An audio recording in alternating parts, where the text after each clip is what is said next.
İnancınız olsun, hiç sebepsiz bir şey yazılmıyor. Yani 2 sene kadar oldu, aynaya bir baktım ki saçlarım bembeyaz olmuş. Bu türküyü yazmama o aynaya bakışım sebep oldu. Bakalım ne demişim yani. Hep beraber dinliyoruz o zaman. Uçtu gitti yani, ömür dalda yaprak imiş, bir de baktım uçtu gitti, zaten öyle başlıyor.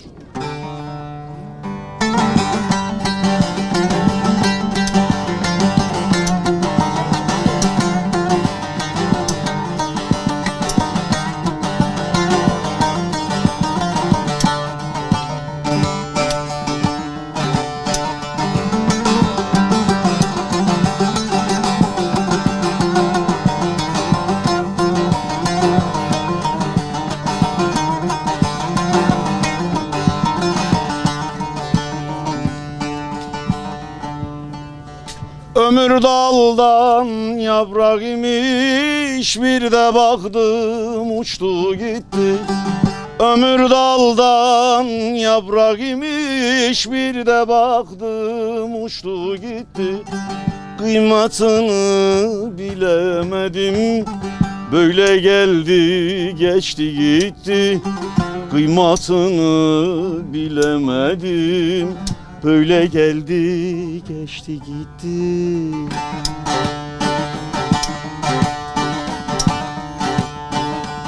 Umutsuz bir aşka yandım, konuşsam adını andım.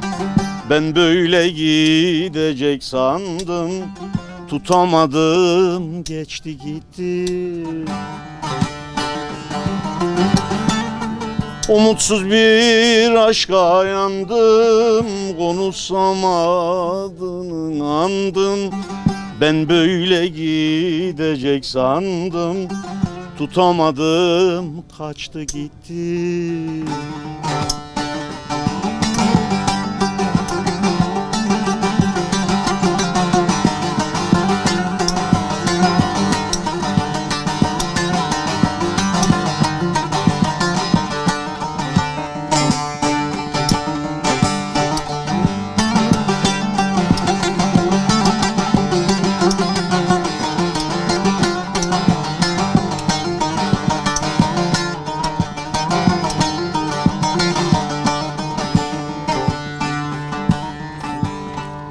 Toprak alacak bedeni, bellidir bunun nedeni.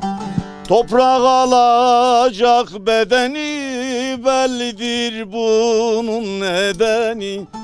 Elbet giyerim kefeni, cepler yok biçti gitti. Bir gün giyersin kefeni, yakası yok biçti gitti. Aşık Rızam yazar eller, konuşmaz konuşan diller. Mezarında türlü güller, her bir daldan açtı gitti. Aşık Rızam yazar eller, konuşmaz konuşan diller.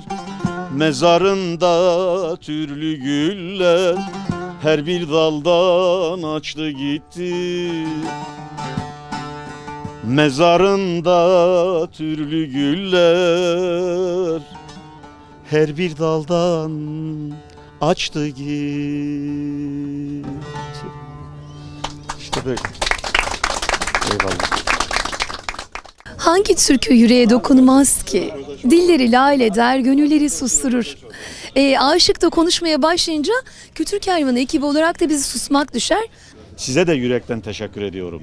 Bizim dertlerimizi, sevincimizi Türkiye'ye işte yani anlatıyorsunuz, lanse ediyorsunuz. Sağ olun, emeğinize sağlık. Candan teşekkür ediyorum. Allah razı olsun sizlerden.